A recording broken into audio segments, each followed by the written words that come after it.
Welcome, everyone. Today is a review of an OSR adventure, The Waking of Willowby Hall by Ben Milton. Ben runs a giant YouTube channel, Questing Beast. He's done a few adventures, and he's the author of the OSR rule set, Knave. This one is for level 3 characters. It uses a generic OSR style of stats, which means it'd be very easy to convert to your favorite BX type game, whether that's BX itself, Old School Essentials, or like what I'm running, Shadow Dark. I think it'd be very easy to convert to Shadow Dark.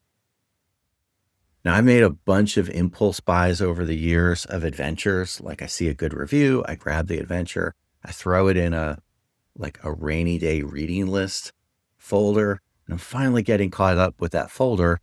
I want to build a database with some metadata of all these OSR adventures so I can put them in a sandbox. And I figure, while I'm reading these anyway, why don't I take 10, 15 minutes to do a quick capsule review? So that's what we're going to do today. Before I get too far on this one, first, it's really good, spoiler. And then on the topic of spoilers, I assume I'm speaking to referees, so there'll be some light spoilers during the review. Just be warned. Okay, let's dive in. To understand what this adventure is about, it's all about setting the scene. The players, for one reason or another, have come to investigate an old ruined mansion. They don't realize it yet, but the mansion's actually haunted. The ghosts were all just asleep. And while the players are exploring the mansion, basically a mobile fiasco descends on the site, changing everything and creating an escalating situation for the player characters. And what that fiasco is this.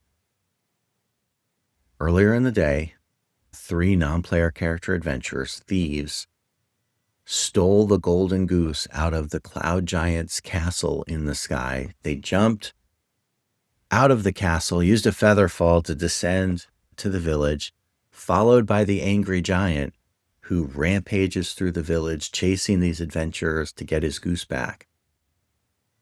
And as they beeline into the woods, they find themselves at the exact same ruined mansion the players are in. The player characters find themselves stuck in this mansion with the 3 thieves, the magic goose, a rampaging cloud giant outside rattling the house.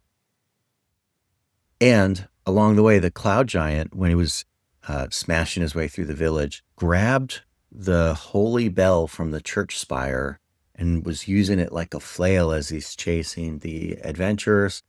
When the bell rings outside the house, it starts waking the dead. And so the situation is joined by the ghosts and spirits of people who used to live in the house. And then eventually an implacable undead horror awakens as well. The implacable undead horror starts moving through the house, stalking the characters that are there. So if that situation sounds fun, I think you would love this adventure. To me, it seems like a hoot to roleplay. I guess that's a technical term. But there's so many different interesting characters to roleplay with, whether it's the thieves, the various ghosts and spirits that get woken up as the house starts to wake up.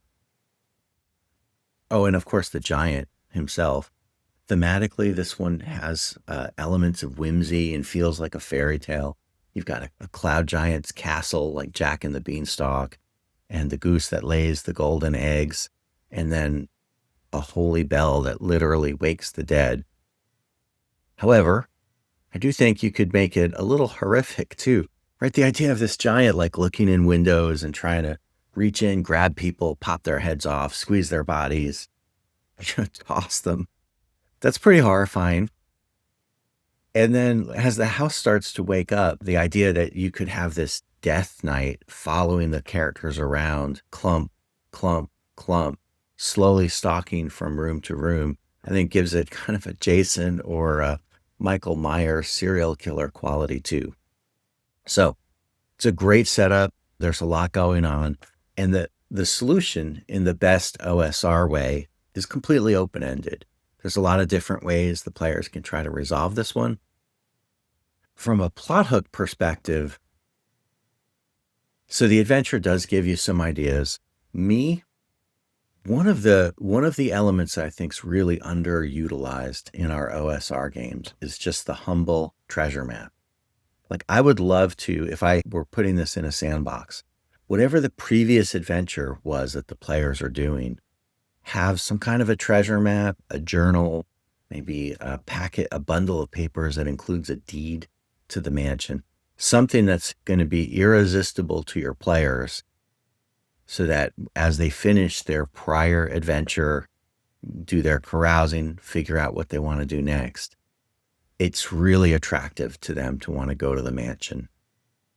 And I think a treasure map gets the job done, especially if this is local.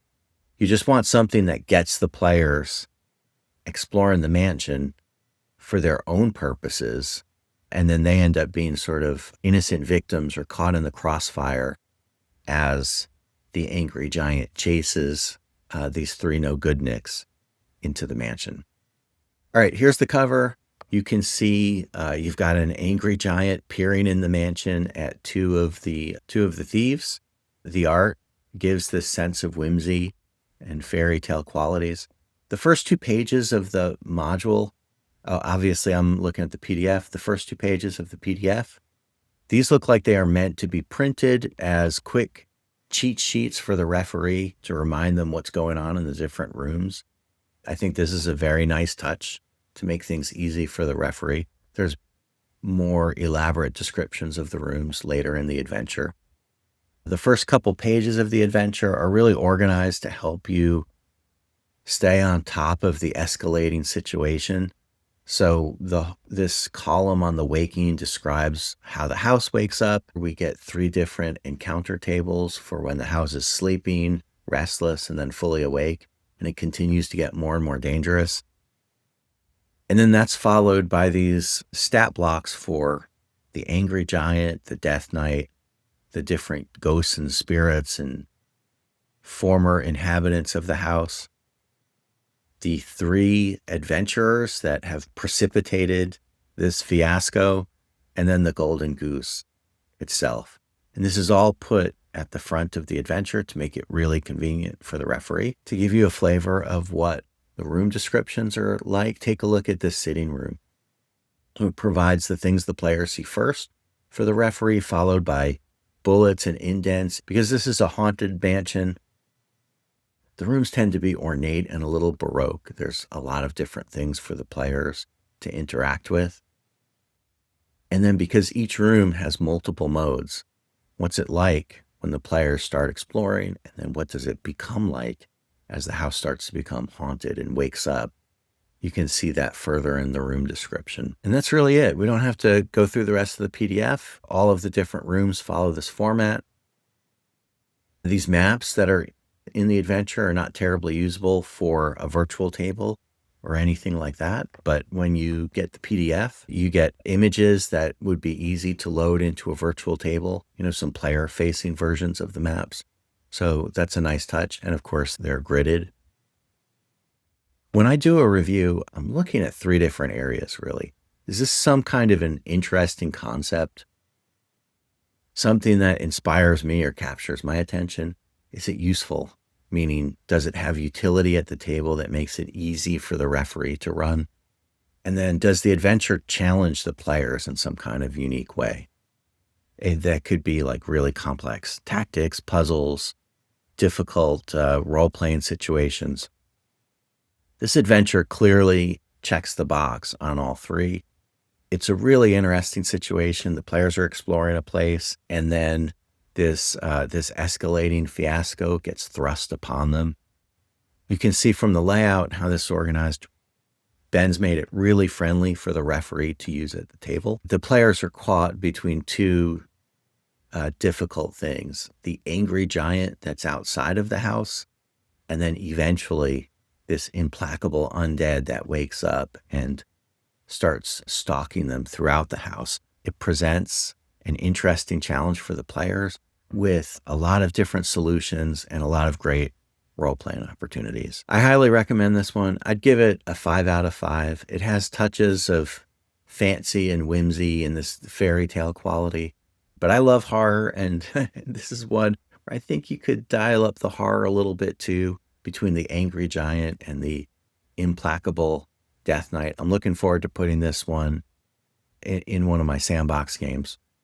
By the way, I'll go ahead and put a link to this one down below on where you can find it on Drive-Thru RPG. That would be an affiliate link, so it would help my channel a little bit.